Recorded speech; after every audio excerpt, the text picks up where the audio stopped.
Muy buenas tardes, jóvenes. Mi nombre es Alejandro Álvarez González y el tema que vamos a ver de la segunda unidad son métodos de identificación médico-legal. Los métodos de identificación, más que todo, es para identificar a un cuerpo o a una persona viva en la que no se sabe quién es, ¿sí? Entonces hay que averiguar su nombre, la edad, dónde vive.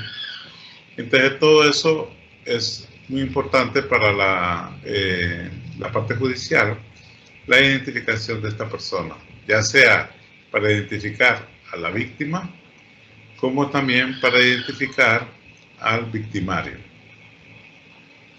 Hay diferentes tipos de métodos que se utilizan para este tipo de investigaciones, en lo que se ha denominado como elementos generales, que estos parámetros nos va a identificar a un grupo de personas, o es decir, nos va a sectorizar, va a ser un universo, lo vamos a hacer en una muestra, pero no nos va a decir quién es la persona.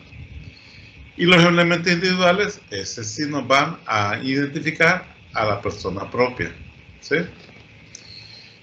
Dentro de los elementos generales tenemos la edad, la talla, el sexo y la raza.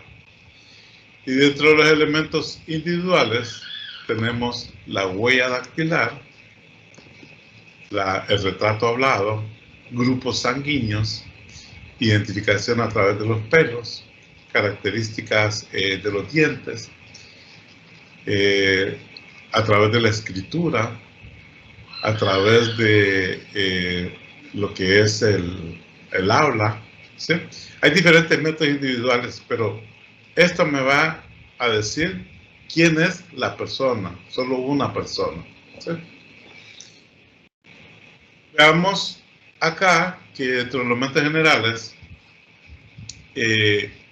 para que determinen la edad, porque de repente queremos saber si este cadáver tiene 25 años, y entonces lo vamos a agrupar en el rango de la edad de los 20 años, porque van a haber desaparecidos que de repente hay 5 desaparecidos que están entre ese rango de los 20 años.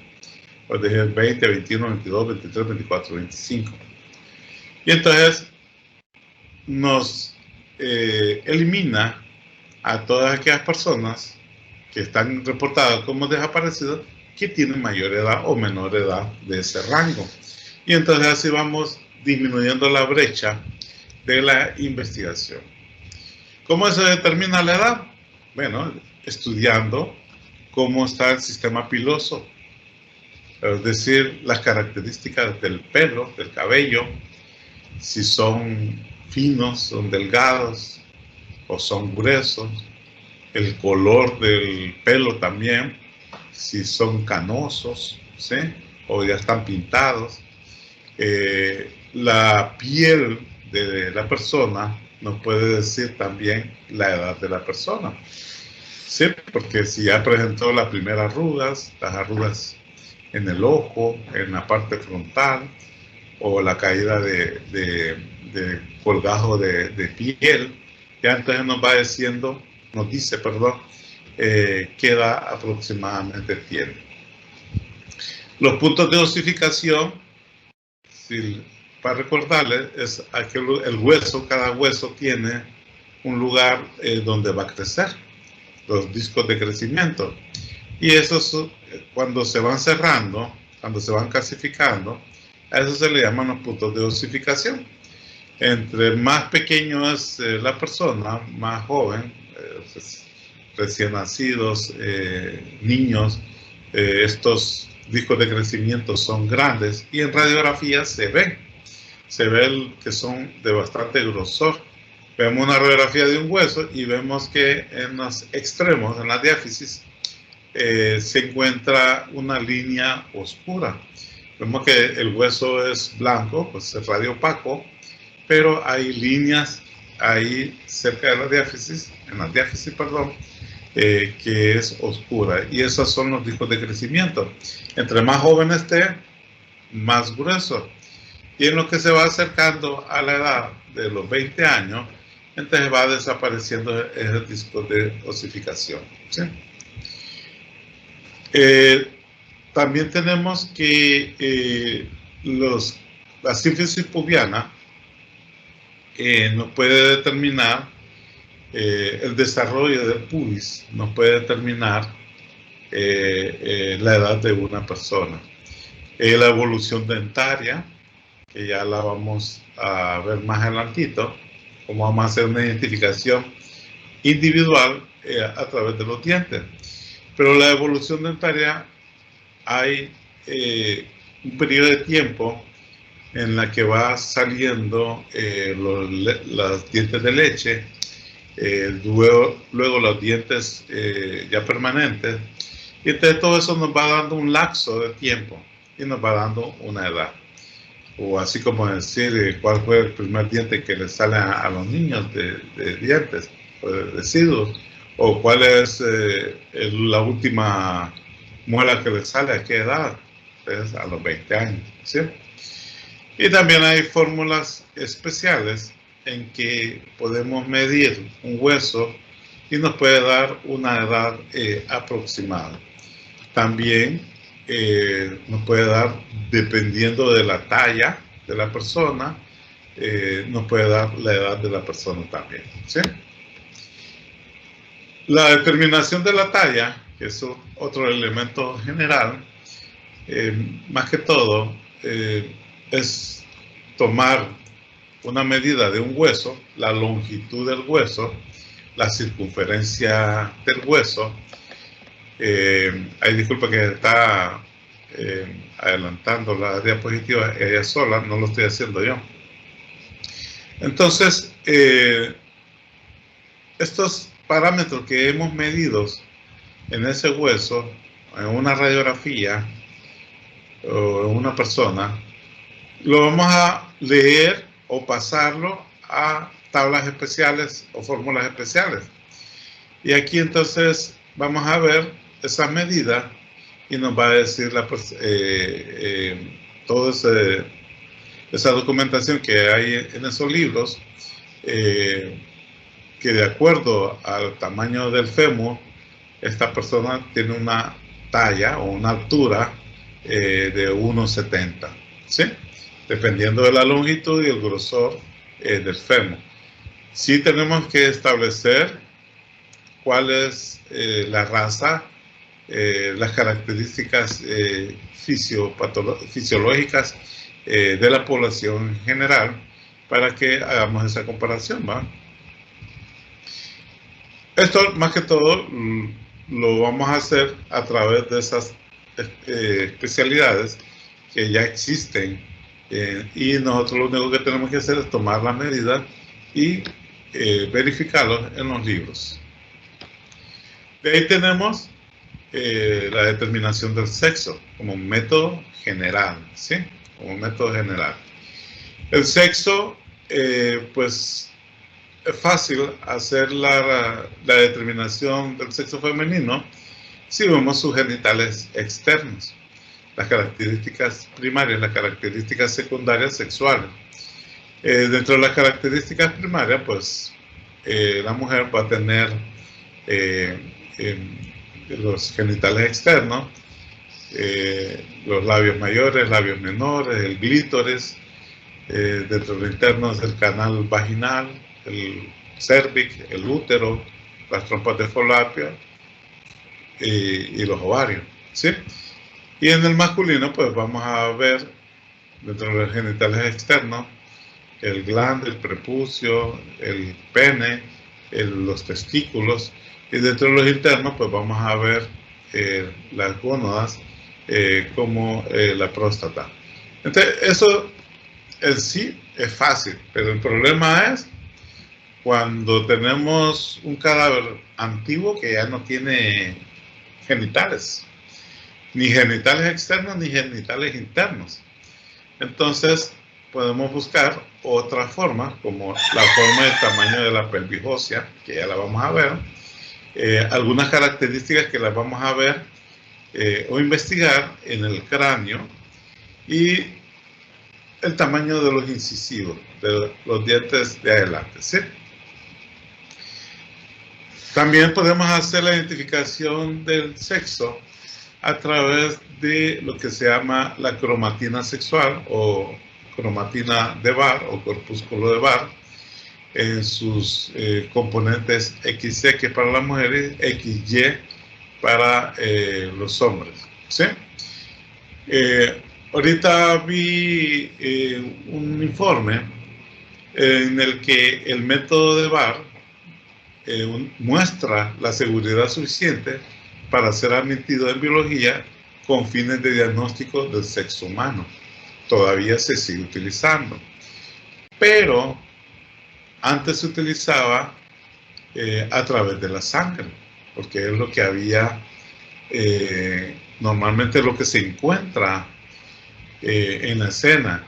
Y este sistema, este método hematológico, pues es más dificultoso, lleva más tiempo y a veces da diferentes tipos de interpretación. El mejor método de buscar el corpúsculo de Barr es, más que todo, es el examen citológico de exudado mucoso. O a nivel de la boca o a nivel de urogenital, que es un examen más rápido, más sencillo, de mayor claridad, ¿sí? Y con mejores resultados. Pero en la actualidad se sigue utilizando cuando encontramos muestras biológicas en la escena y no sabemos el sexo de esa persona. ¿Sí? Entonces, se pueden hacer a través de algunas sustancias biológicas. Cuando hablamos de las características de la pelvis, veamos esta imagen de anatomía de Grey, en la que hay características de la pelvis que nos dice que es de una mujer y que es de un hombre.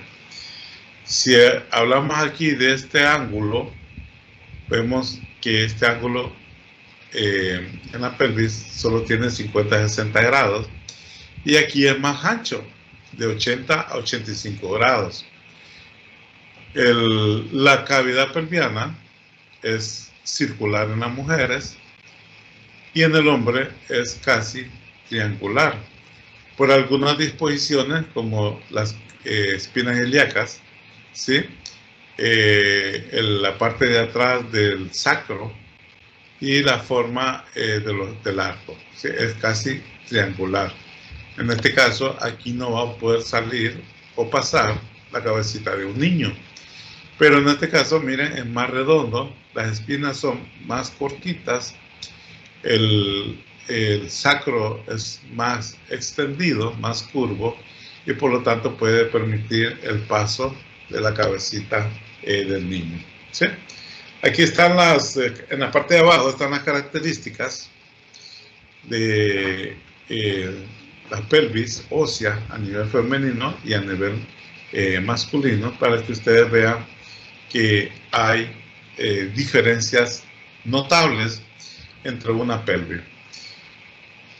Si ustedes llevaron anatomía macroscópica ahí en la necroteca, vieron que hay dos calaveras completas que los tienen en una trípode, lo tienen suspendido. Pues con los estudiantes, con ustedes y con los de derecho, hacemos el diagnóstico. Solo llegamos y les hago la presentación de esas dos calaveras y les digo, bueno, lo que tienen que hacer ahorita es identificarme el sexo de estas dos personas, ¿sí?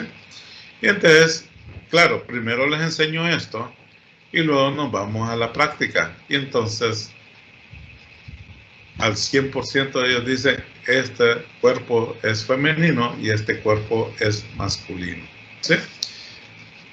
A simple vista parecen iguales, pero hay grandes diferencias notorias que nos puede decir cuando es una pelvis de mujer y una pelvis de hombre.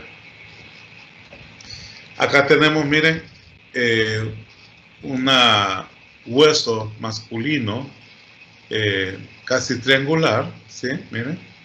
Y acá tenemos un hueso circular. El arco púbico ampliado en la mujer, y en el hombre este arco es más corto, ¿sí? Entonces, todo eso, las espinas son menos prominentes, y aquí las espinas son más prominentes. El sacro, como les dije, aquí está más cerca a la sínfisis del pubis, y acá está más lejos, ¿sí? Entonces, sí hay bastantes diferencias entre lo que es el sacro. Por ejemplo, la mujer tiene una cadera redonda y el hombre tiene una cadera cuadrada, ¿sí? Son características fisiológicas, anatómicas, normales, que nos ayuda a identificar a un cuerpo cuando encontramos sus huesos. O le podemos tomar una radiografía en diferentes ángulos para establecer. Y eso es cuando no hay genitales, ¿sí? También podemos ver que hay estructuras óseas a nivel del cráneo que no pueden diferenciar entre un hombre y una mujer. Como por ejemplo la eminencia frontal, aquí es más prominente en las mujeres. El arco ciliar, superciliar, es bien prominente en los hombres, pero no en las mujeres. Aquí prácticamente es plano. El arco oftálmico, ocular, perdón, son más grandes, más cuadrados que el de la mujer. El mentón es más prominente, ¿sí? Y el arco mandibular es más cuadrado, que la mujer es más redondo, ¿sí? Son diferentes tipos de estructura anatómica que podemos estudiar si solo tenemos el cráneo. Vamos. Veamos otras características de perfil, de lado. El proceso mastoideo es más prominente en el hombre, más grande, que en la mujer casi no hay, o no hay a veces, ¿sí? O también la protuberancia occipital externa es bastante prominente en el hombre. Eso se debe, ¿por qué es más grande? Porque aquí se insertan músculos más gruesos y hace esa configuración más prominente de los huesos, ¿sí? Si vemos acá el arco superciliar, aquí es más prominente en el hombre, pero en la mujer no existe, o a veces es muy pequeñita, pero sí la eminencia frontal es más prominente, ¿sí? También tenemos la eminencia parietal en la mujer, pero no en el hombre. Y aquí la diferencia entre el mentón, que a veces es más cuadrado, más prominente, más grande, y en la mujer no es más redondo, ¿sí? Menos prominente. Son cosas que podemos utilizar cuando tenemos el cadáver en su parte de esqueletización, ¿sí? Y de esa forma entonces podemos ir identificando. A través de la forma del cráneo podemos identificar la raza de la persona. Los índices craneales y índices pélvicos nos ayudan a ese cometido. El color de la piel y el color de los ojos también. Si hablamos de personas caucásicas, la piel es más clara, la piel negroide es más oscura. Normalmente la persona caucásica, los ojos son claros, de colores claros, y la piel negroide son los ojos, el iris es oscuro, ¿sí? El tipo de color también del pelo, sus características especiales, nos puede identificar la raza. Pelo liso, fino, más va para la raza caucásica. Un pelo grueso, liso, más va para la raza mongoloide o los de orientación chino-japonesa.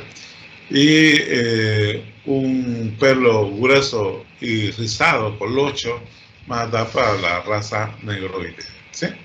Entonces hay diferentes formas que nos identifican la raza de la persona.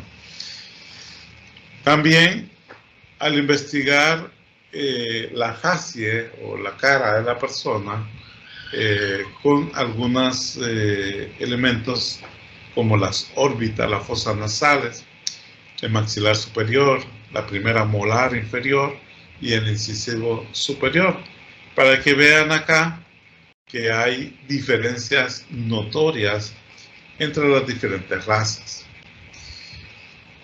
Pongo ahí raza blanca, raza negra, raza amarilla, mal nombrados. Eso es más que todo racismo, porque no existe una persona que sea de color blanco.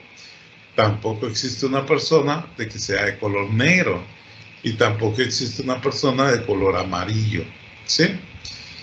El nombre real es raza caucásica, a la gente que tiene un color más claro. Raza negroide a la gente que tienen una piel más oscura y unas características que ahora vamos a ver. Y la raza mongoloide, que tiene un tono entre la raza negroide y la raza caucásica, pero hay un tono más de amarillo, pero no es amarillo, no es puro amarillo. Y está la raza mixta, que es la combinación de ellos. Si ven las órbitas en la raza caucásica, el nombre es real, nombre normal, es caucásica, ¿sí? No se confundan con lo que dicen raza blanca, no existe la raza blanca. La raza caucásica es así, como la forma que tienen los lentes de Ray-Ban, ¿sí? La raza negroide, las órbitas, la orilla del hueso de las órbitas es cuadrada y más grande, y la mongoloide es más ovalada, ¿sí? Las fosas nasales son finas, delgadas, alargadas. La raza negroide, la base es ancha, pero la parte de arriba viene a hacerse más angosto. Y la raza mongoloide son redonditos, ¿sí? Las fosas nasales. El maxilar superior, la raza caucásica es una forma de una B. La raza negroide, el arco dentario es cuadrado. Y la raza mongoloide en forma de una U, ¿sí? Forma de una U. La primera molar también nos ayuda a identificar la raza de la persona. En la raza caucásica, si ustedes ven, tiene 3 lóbulos de un lado y en el otro lado tiene 2 lóbulos. Y tiene una raíz muy fina. Cuando hablo de fino, hablo de que no es muy profundo y no es muy marcado, ¿sí? En la raza negroide tiene 4 lóbulos, es una de las molares más grandes y tiene una raíz o líneas de masticación, de trituración bien pronunciadas, grandes y gruesas. Y la raza mongoloide también tiene 4 lóbulos, solamente que de tamaño más pequeño que la negroide, y las líneas son menos marcadas, ¿sí? Entonces, ustedes ven la característica de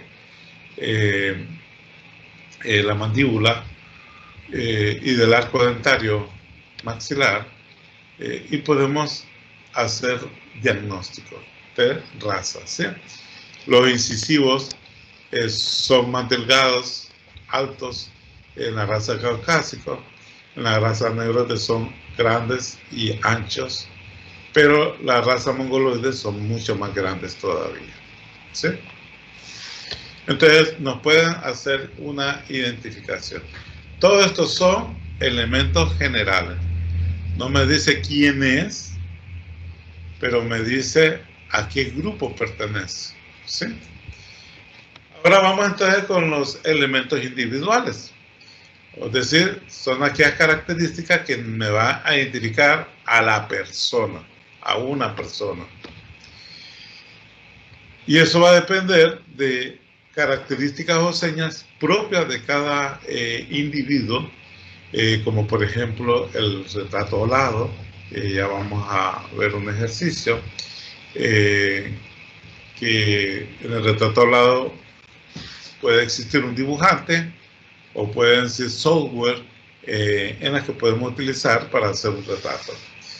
También marcas, cicatrices, tatuajes, alteraciones patológicas, como por ejemplo las amputaciones o las malformaciones congénitas, nos pueden ayudar. Entre otros, porque ya vamos a ver otros métodos individuales que nos pueden ayudar a identificar a una persona. Vamos a comenzar con los estigmas unguiales. Los estigmas unguiales, más que todo, son aquellas modificaciones que va a sufrir el cuerpo humano dependiendo de la actividad que desarrolle o desempeñe. Por ejemplo, antes la secretaria utilizaba mucho lápiz y había una deformación ósea de los huesos. Hoy se usa mucho la computadora y entonces la parte de la falange distal también hay modificaciones. En los torneros hay una desviación lateral del tórax, o en los zapateros también se ve esta curvatura extrema de la columna dorsolumbar. ¿Sí? Entonces hay en aquellas personas que hacen baterías hechizas, los dedos y las uñas, principalmente las uñas, se vuelven de color verde, y esa característica me dice que tiene una profesión. ¿Sí? Veamos que hay métodos policíacos, es decir, que utiliza la policía para identificar a una persona, ya sea persona víctima desconocida o victimario desconocido.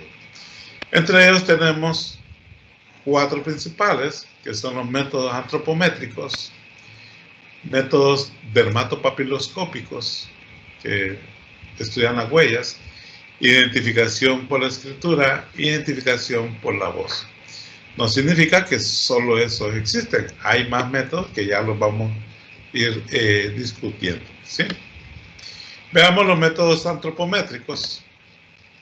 ¿En qué se basan los métodos antropométricos para considerarlo legalmente como un método de identificación judicial? Uno, que el esqueleto no cambia después de los 20 años. ¿Sí? Ya no hay ninguna modificación en los huesos, y entonces existe una cantidad de tiempo en la que se puede mantener la misma forma del esqueleto. No existe 2 personas con huesos exactamente iguales, ¿sí? Ni los hermanos o gemelos homocigóticos tampoco existen 2 huesos iguales. Siempre va a haber una variación entre una y otra persona. Las medidas necesarias son muy fáciles de tomar porque se utiliza una cinta métrica. ¿Sí? Los antropólogos utilizan estos métodos antropométricos para la identificación de osamentas de cuerpos que se encuentran enterrados o en tumbas. ¿Sí? Para esto se utilizan muchos puntos de referencia, como por ejemplo la parte de la circunferencia cefálica, circunferencia torácica, circunferencia abdominal, como también la longitud del dedo medio de la mano izquierda. Acuérdense, estamos hablando si es diestra la persona, pocos cambios van a haber en la mano izquierda, si es diestro, ¿sí? La longitud del pie izquierdo, la longitud del antebrazo desde el medio, dedo medio. Estos son algunos ejemplos, pero existen más parámetros que se deben de tomar como puntos de referencia antropométricos. También hablamos de los señalamientos descriptivos, en la que tenemos tres: el retrato hablado, señalamiento de las marcas particulares y el método dentario o odontológico, ¿sí? Cuando hablamos de retrato hablado, pues es dibujar o crear o reproducir la cara de una persona, ¿sí? Entonces, y eso lo hacemos cuando hay testigos, y testigos que son buenos, que tienen una buena memoria. Entonces se consigue a un dibujante, y este dibujante le va haciendo preguntas al testigo o a la víctima, en el caso de que haya quedado vivo y le vio la cara, y entonces le va preguntando algunas características, cómo eran los dientes, cómo eran los ojos, cómo eran las cejas, cómo era el pelo. También hay programas con álbumes sinalécticos, es decir, ya fotografía de cada parte del cuerpo, en la que vamos a seleccionar, dependiendo de lo que diga el que está haciendo la reconstrucción, ¿sí? Cuando hablamos de señalamiento por marcas particulares, estamos hablando de que una persona, cuando se hace una cicatriz, es propia, no hay otra persona con la misma cicatriz. Los tatuajes también, aunque sea la misma persona que haga el tatuaje, sea el mismo molde con que hace el tatuaje, las características de la piel son completamente diferentes entre una y otra persona, ¿sí? Entonces van a ser muy diferentes. Ya vamos a ver algunos ejemplos. Las amputaciones también nos va a ayudar. Los métodos odontológicos, que es identificar a una persona a través del estudio de los dientes, en sus anomalías, extracciones, obturaciones, prótesis, fichas dentarias, marcas, que lo vamos a ver más adelantito. Ahorita solo estoy haciendo una descripción general. Aquí tenemos algunos software. Este se llama FAIS, FBI. Es un software más o menos sencillo, pero tiene todas las funciones en que se puede hacer un retrato hablado, ¿sí? Acá usted le pone nuevo, y entonces empieza a seleccionar. Vamos a hacer un ejercicio utilizando este programa al final de la exposición, para que vean dónde pueden bajar el programa y cómo lo pueden utilizar para hacer un retrato. Eso le digo yo, que si usted va a trabajar como médico forense o perito forense en San Pedro Sula, en Tegucigalpa y en Choluteca, no tenga ningún problema. No necesitan utilizar esto, porque hay personas que dibujan, profesionales. Pero cuando estamos en un pueblo, aparte de estas tres ciudades, no hay pintores. Y entonces nos toca aprovechar a un testigo que recuerda bien la cara, y que no hagamos el retrato hablado, porque no sabemos pintar, no somos profesionales. Yo no soy profesional, yo no sé pintar, ¿sí? Pero si utiliza este tipo de software, prácticamente hago casi el 95% lo de un profesional. Un profesional es mucho mejor, ¿sí? Pero este software les ayuda. Claro, hay otros software más completos en que nos puede dar una cara incluso mejor que la de un profesional, ¿sí? Entonces, todo eso, vamos a ver. Cuando terminemos esta conferencia, vamos a hacer el ejercicio con este software, no se preocupen. En el señalamiento también hay deformidades de las personas, como esta deformidad de la nariz, en la que sufrió una fractura y le quedó de esa forma, ¿sí? O también esta parte de aquí muy prominente, esta área del área frontal derecha, ¿sí? Los lunares no pueden hacer una identificación individual porque no hay otra persona con este lunar idéntico, ¿sí?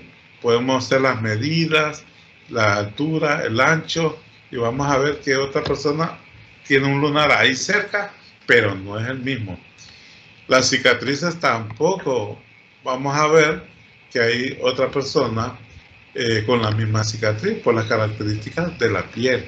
Sí, entonces todo eso nos va a dar eh, una marca legible y que no se puede cambiar, ¿sí? Se puede minimizar con especialistas en cirugía plástica, pero la marca siempre va a quedar ahí, siempre visible, ¿sí? Entonces, esto nos puede ayudar a identificar a la persona. Bueno, hay gente que les han visto, la han violado y les han visto este tipo de características y la describen al detalle, bien, pero bien detalle, ¿sí? Y a través de eso, pues, se identificó a esta persona, ¿sí? De ahí tenemos los métodos dermatopapiloscópicos, que es la identificación de una persona a través de las huellas. Las huellas son de diferentes lugares a nivel de la piel. La piel tiene líneas que son únicas en cada persona. Estas crestas papilares producen grasa, células, sudor, y cuando colocamos la mano en un objeto, entonces queda esa grasa con la marca de nuestras huellas dactilares, en el caso de que sea de los dedos, pero también puede ser la palma y la planta de los pies. Dependiendo de dónde sea estas marcas o este estudio,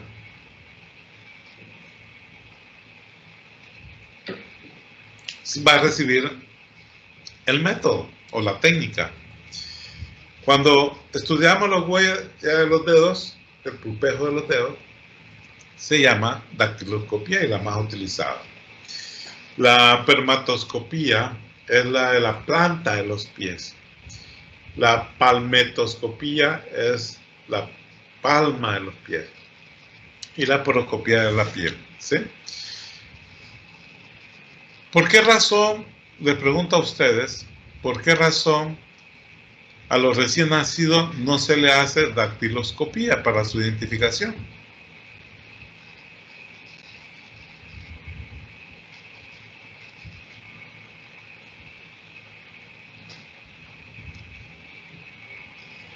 No están, sus huellas dactilares no están adecuadamente desarrolladas en los recién nacidos.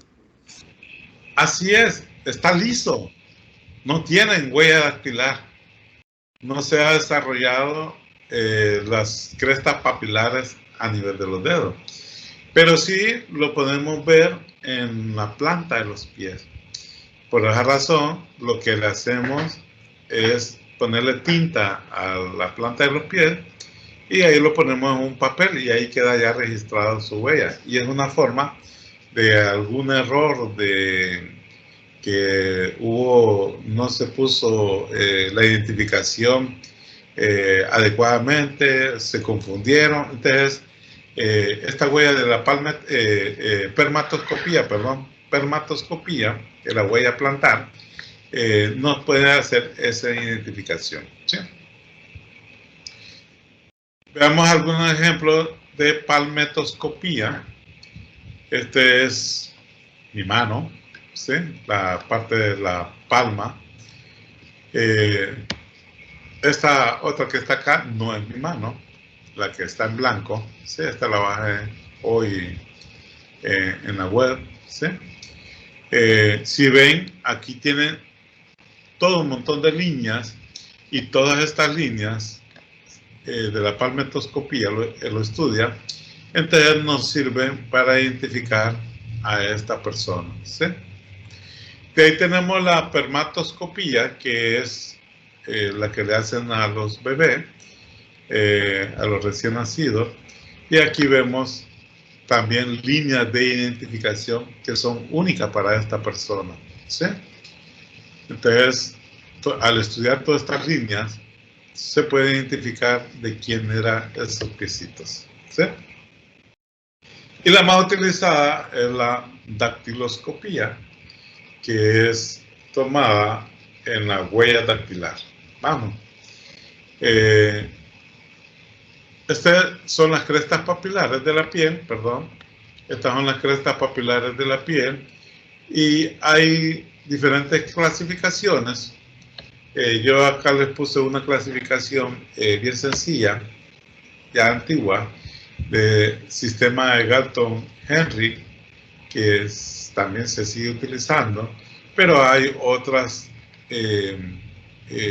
clasificaciones por el estudio del microscopio electrónico, ¿sí?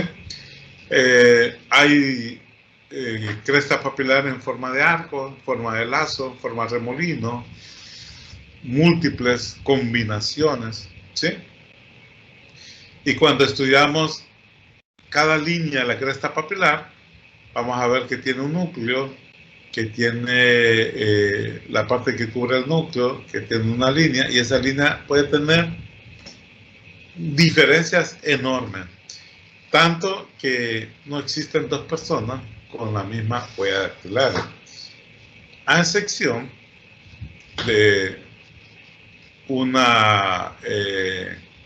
un crecimiento que se llama gemelo homocigótico univitelino, es decir, de la misma placenta y del mismo cordón umbilical, ¿sí? Del mismo núcleo, es decir, es un clon y va a salir exactamente igual. Esa es la excepción, pero este es rarísimo, muy rarísimo. Por esa razón, incluso hasta el ADN es 100% idéntico. Por esa razón, los resultados de los laboratorios ponen como comprobación 99.999.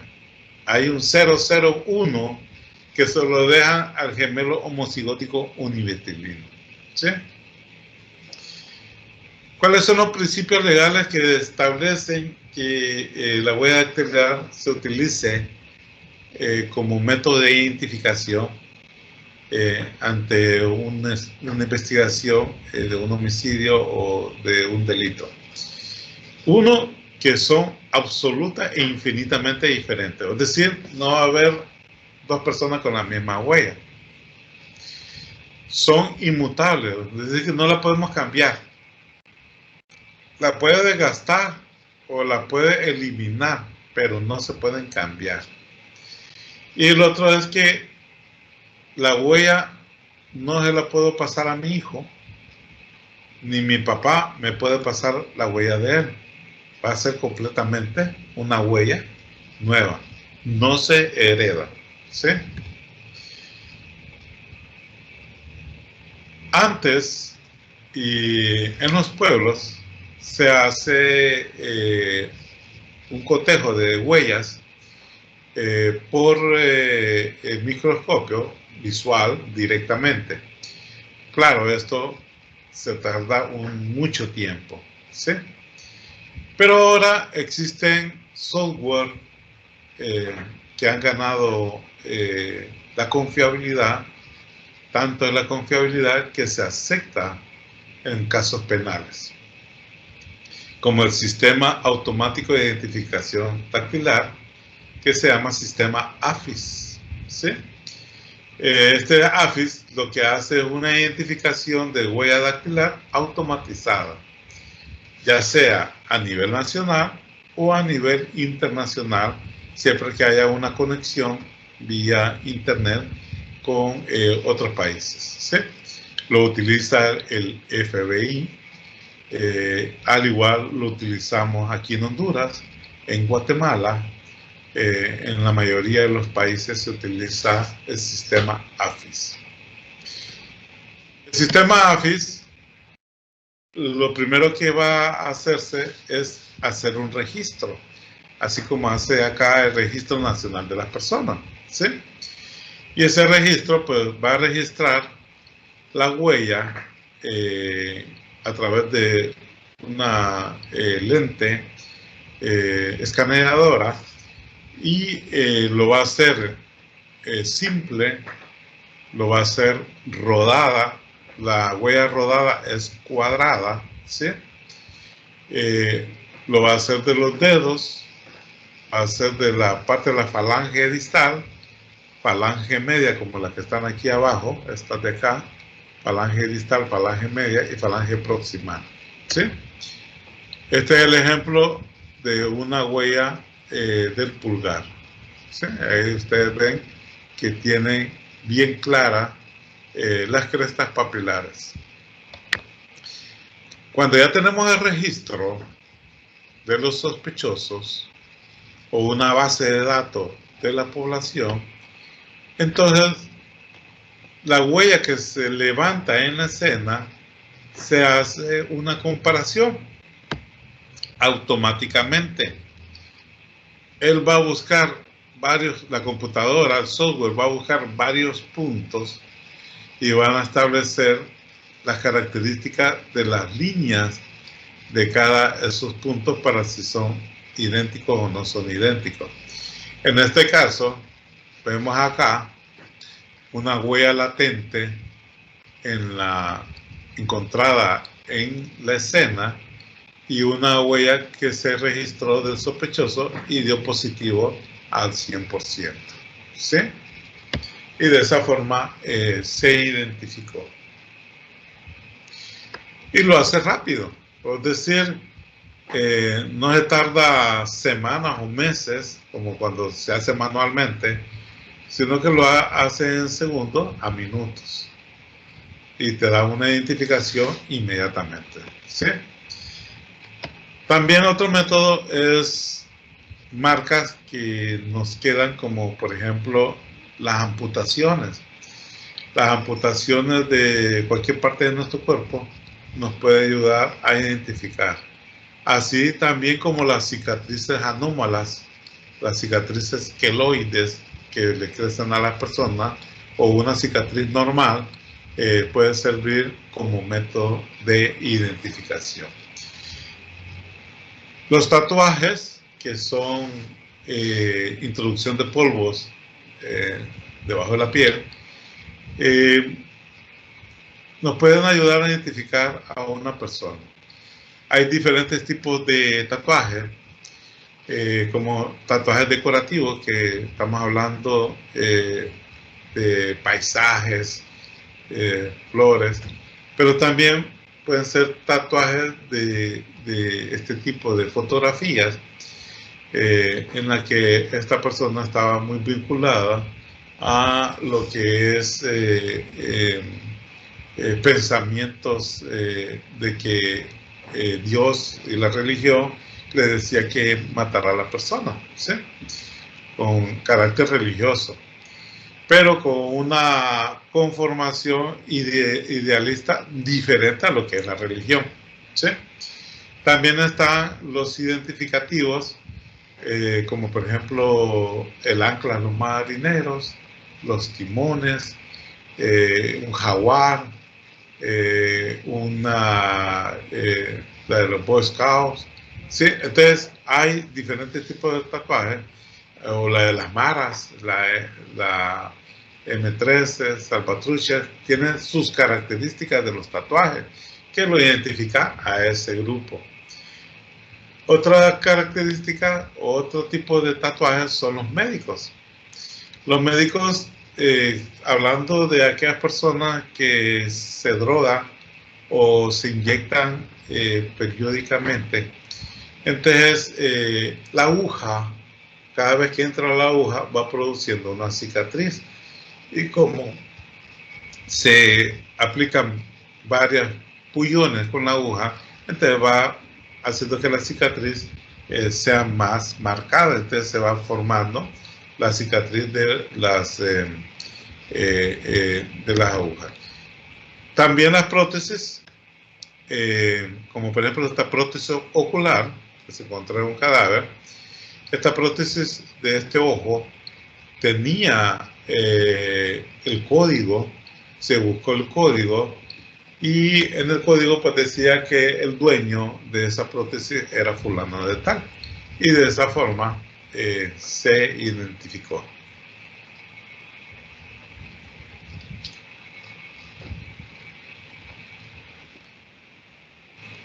Dentro de los métodos dentarios o odontológicos, vamos a identificar a una persona a través del estudio de la boca, por las características de los dientes, ¿sí?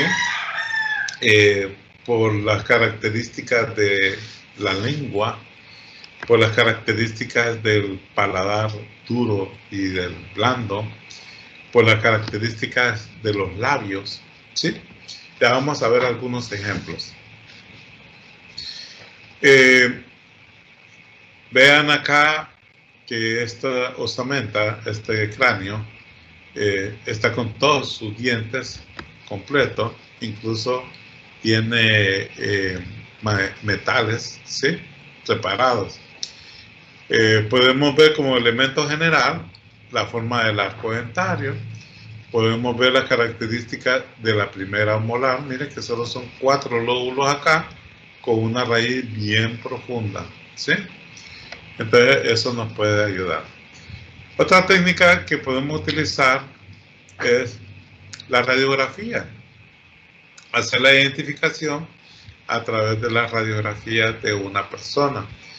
Porque a través de la radiografía vamos a ver anormalidades, reparaciones, extracciones, la quitada del nervio, que no me acuerdo ahorita cómo se llama. Entonces, todo eso lo podemos comparar con la ficha odontológica, el odontograma de la persona. El odontograma normalmente lo lleva el odontólogo de base. Es decir, si nosotros queremos ver un odontograma de un cadáver, tenemos que preguntarle a la familia. Ya hicimos algunas características. Mire, aquí hay un cadáver que tiene muchas similitudes y nosotros queremos comprobar a través de los dientes si es su pariente o no es su pariente. Necesitamos que nos diga quién era el odontólogo que le daba tratamiento de base, y entonces le visitamos y le pedimos el odontograma de ese paciente. Y acá en el odontograma, pues, él va a tener todo lo que le encontró: caries, obturaciones, reparaciones, puantes. Bueno, ahí ustedes, ellos los colorean con diferentes colores, si son frenillos, si son caries, miren, de color rojito. Dividen al diente en el lado externo, lado interno, lado frontal, el lado lateral, y entonces le pueden colocar esos colores de acuerdo a lo que le encuentran, ¿sí? Es una forma de odontograma. Este odontograma entonces se va a comparar con el arco dentario que encontramos en la víctima para poder hacer la identificación de este cadáver desconocido. No solo con las características de los dientes se hace eso, también miren, la rugoscopía es otra técnica odontológica en la que estas arrugas que vemos aquí son únicas para cada persona, ¿sí? A través de esta arruga de esta persona no son iguales a las mías, ni a las suyas, ni a la de nadie. Solo él tiene estas características aquí en el paladar duro, ¿sí? Entonces, estas arrugas sirven como la identificación. Igual las líneas que forman el labio, ¿sí? O la lengua también tiene líneas, tiene la forma de las glándulas, también sirven como método de identificación odontológico. Pero hay diferentes técnicas en odontología. Esperemos que los odontólogos hagan un buen registro de esa persona y nos va a servir de mucha ayuda para la identificación. Y ahí tenemos los métodos sanguíneos. Los métodos sanguíneos en la escena los podemos encontrar de diferentes formas. Manchas de contacto, manchas de impregnación, manchas de proyección, manchas de escurrimiento, manchas que fueron limpiados, manchas de sangre que no se ven a simple vista. Entonces tenemos que utilizar varios procedimientos para tener esa evidencia que la podemos comparar. Primero tenemos que buscar la sangre, como por ejemplo, normalmente si vemos una mancha roja, ya decimos, esto es una mancha de sangre, pero también puede ser una mancha de salsa de tomate, ¿sí? O también puede ser una mancha de sangre de pollo o de cerdo. Entonces, tenemos que buscar las manchas, ya sean visibles y no visibles. Y podemos utilizar el luminol, el Emiden, que son técnicas para buscar manchas de sangre. Luego que hemos encontrado la mancha de sangre, vamos a ver la naturaleza de la sangre, ¿sí? O es decir, que es sangre, o es otra sustancia, o es pintura. Y entonces tenemos que identificar a qué especie pertenece después, si es animales o es seres humanos. Entonces le hacemos técnicas de antihumanos para ver si es de sangre humana. Y luego hacemos la identificación, primero con técnicas de descarte, o es decir, vamos a utilizar los métodos, el método del sistema ABO. Vamos a ver si tengo aquí, así es, aquí está, el sistema ABO, que es este, en la que uno determina si es tipo sangre A, B, AB o O. Pero también hay otro sistema, además del sistema ABO, tenemos el sistema RH, en que nos da positivo o negativo. Pero no solo existe ese, también existe otro sistema que se llama el sistema MNS, el sistema leucocitario de superficie, y el confirmatorio, porque todo esto que mencioné ahorita son para descartar que no sea la persona, pero va a llegar un momento que me dice, todos estos exámenes que son baratos, que valen centavos hacerlos, teniendo los reactivos, le van a salir a centavos los diagnósticos. Entonces me va a salir que esto no lo puedo descartar, son iguales, pero no me dice que es de él. Entonces hacemos la prueba confirmatoria con el ADN, ¿sí? El ADN nos hace una confirmación de 99.999, acordándose que existe el gemelo homocigótico univetelino, donde las empresas nunca le va a decir es 100% idéntico por problemas de demandas, ¿sí? Entonces, la veracidad es increíble. La verificación de la sangre a través del ADN, no hay duda, gente, porque no hay dos personas iguales, a excepción del gemelo homocigótico univetelino. Hay que saber y preguntar si tienen gemelos. y preguntar qué tipo de gemelos son, ¿sí? De ahí tenemos otra identificación policíaca, que es lo que es la identificación de la escritura. Aquí se va a investigar la letra de documentos indubitados, es decir, que indubitados contemporáneos que se hicieron antes y que no se tiene duda, es decir, que son avalados por un notario, un abogado notario.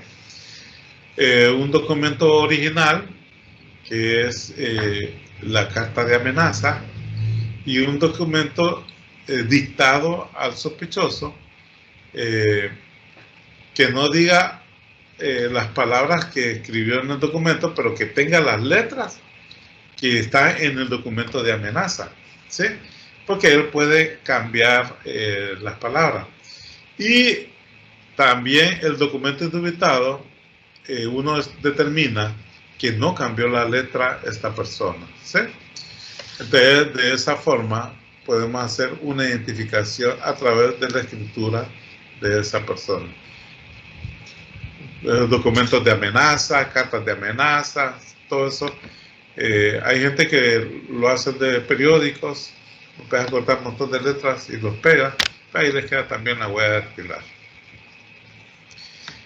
La identificación de voz grabada, pues ya casi no se utiliza, fue muy bueno en su tiempo,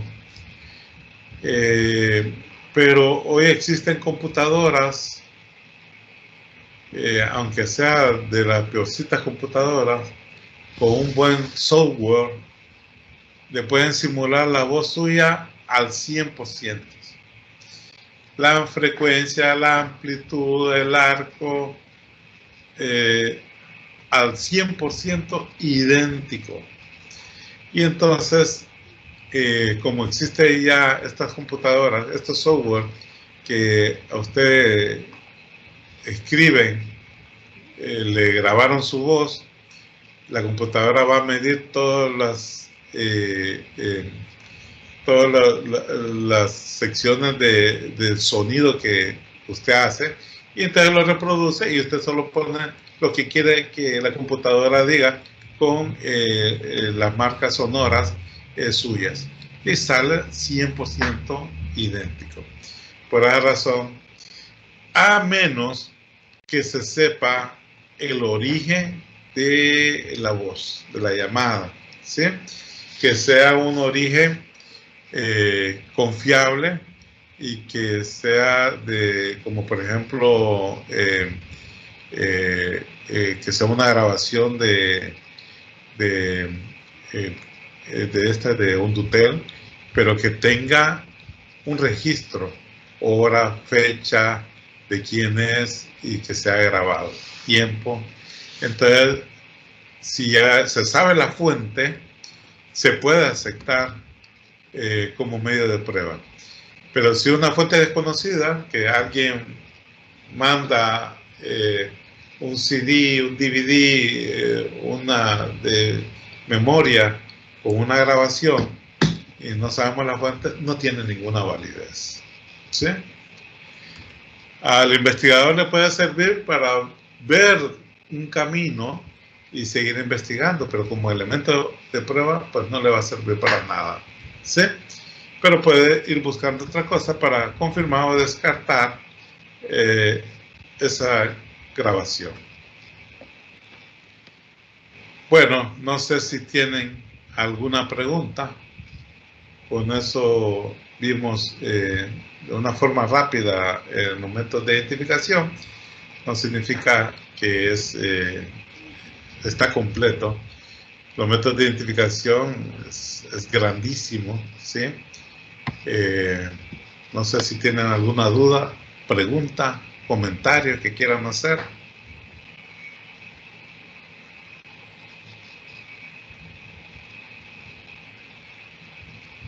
Creo que no. Ok, no hemos terminado, que conste. Veamos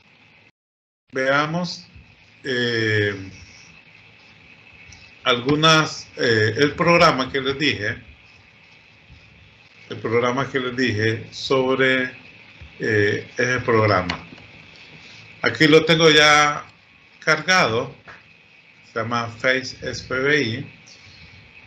Usted lo puede bajar en dos lugares.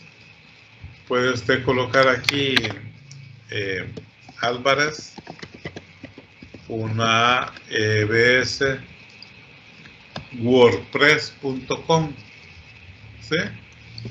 Y acá entra a mi página, que esta la creé en el 2012, y de ahí pues la he estado actualizando. Este año no la he actualizado, porque he estado actualizando la de la plataforma, ¿sí? Entonces sí me ha llevado bastante tiempo actualizar la de la plataforma en este año. Entonces, porque hay que hacer una revisión bibliográfica extenuante, que conste. Entonces me he descuidado de esta página. Acá está su clase, acá está fisiología 1, 2, farmacología, bioquímica, y acá está medicina forense, ¿sí? Ustedes entran al primer parcial. Esta página fue hecha para la carrera de Derecho. Sí, pero ahí hay las diferentes clases, no todas, pero diferentes clases que me han dado a partir de esta fecha. Porque yo trabajo desde mucho antes y me han dado más clases, pero a partir de esa fecha coloco. Se van acá, hay materiales de apoyo, que ya lo tienen en su página de la universidad, direcciones, reglamento general de manejo de evidencias, indicios, la ficha de levantamiento del cadáver, materiales de estudio. Aquí está la calendarización, pero es la 2020. Y tenemos los ejercicios. Los ejercicios en ellos es hacer una investigación, luego hacer las posiciones cadavéricas, pero tienen que pintarlos, ¿sí? No copiarlos, sino que pintarlos, dibujarlos. El caso de las posiciones anatómicas, anatomía forense. Y el ejercicio 4, pues, la de hacer un retrato hablado, ¿sí? Es decir, que usted agarraba una fotografía suya o pone o coloca un espejo frente y hace un retrato hablado con este programa. Este programa lo puede bajar de acá. Ahí está la dirección, se llama FI File, está ¿cómo se llama? En Dry Google. Solamente que tiene que activar el Dry Google para poder bajarlo, y entonces lo descargan aquí. Aquí lo que dice es que no se puede previsualizar, pero ahí está el archivo, aquí lo descargan directamente, ¿sí? En el caso de que no puedan activar el Drive Google con su cuenta, y que es gratuita, entonces pues me avisan y yo se lo mando por la nube de la universidad. No hay ningún problema. Lo descargan, lo instalan, y ya instalado le va a salir así, ¿sí? De esta forma. Entonces lo abre y yo tengo la versión 4.0. Ahí tienen ustedes una hoja en blanco, que es una hoja de dibujo de un cuaderno en blanco, y de este lado tienen las características de una serie de fotografías del cabello, de la frente, de las cejas, de los ojos, de la nariz, y así sucesivamente. Vamos a hacer una cara. Comencemos con el pelo. Acá está el pelo. Algo que siempre me dicen, doctor, es que no hay pelos de mujeres. Vamos a pasar esto para acá. ¿Cómo no va a haber pelos de mujeres? No, es que solo hay 6 y no hay más. Ni para hombres, no hay. No, es que ustedes tienen que buscar el cursor de aquí abajo, y ahí dice nueva página. Y entonces van a ir viendo diferentes características de las posibles formas de los cabellos, ¿sí? Y ahí ustedes van a llegar donde están las mujeres. Las mujeres eran las primeritas que me decían que no habían pelo de mujeres, y ahí están todas las formas de mujeres, ¿sí? Vamos a seleccionar esta. Luego vamos a seleccionar la sombra de la cara, de la frente. Vamos a elegir los ojos, las pestañas, perdón. Solo tienen que ir eligiéndola. No, pero es que la persona no era muy frentura. Bueno, entonces podemos elegir esto para subir y para bajar, ¿sí?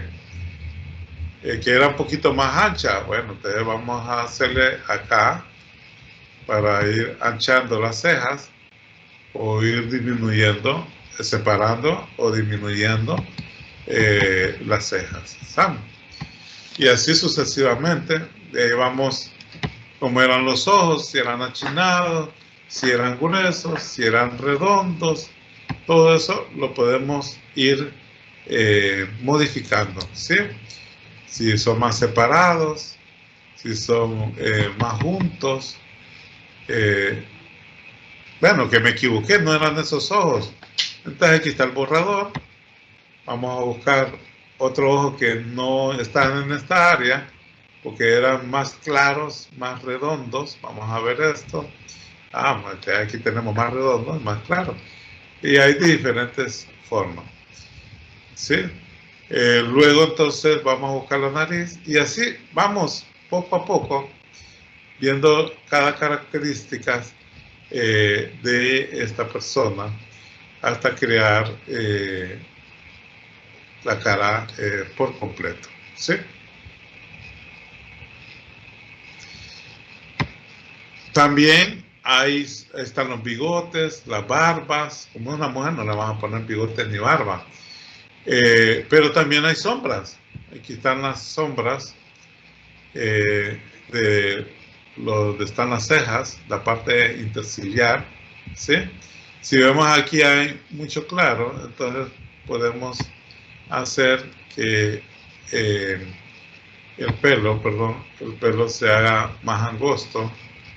Vamos a ver, ahí está. Entonces, o hacer la cara más grande, más ancha. De repente está muy grande el mentón, entonces vamos a hacerla más corto, ¿sí?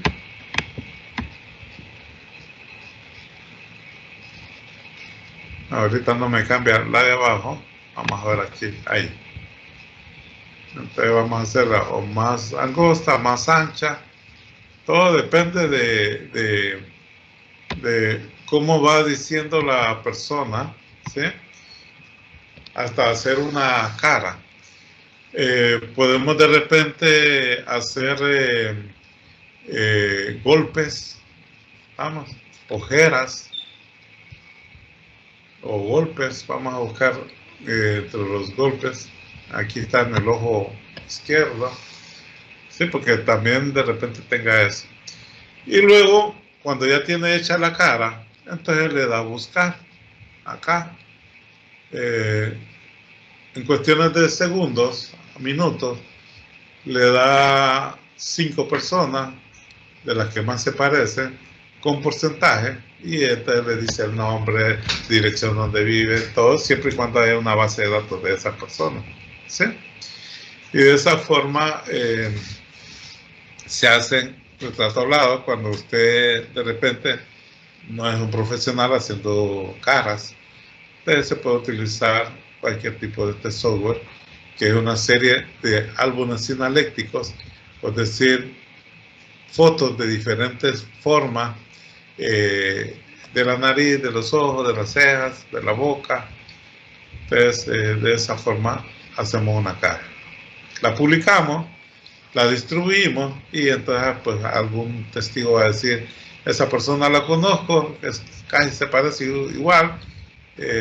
Aquí llamo yo, aquí les llamo, perdón, para decir que reconocí a esa persona, creo que es ella, y vive en tal lugar y es tal.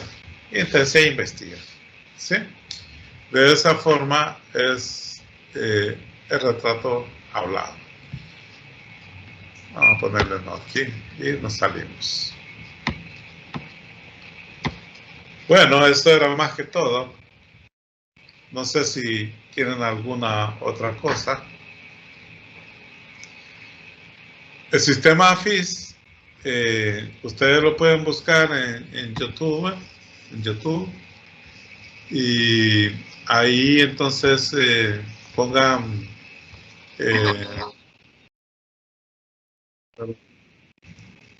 ahí sistema AFIS, ¿sí?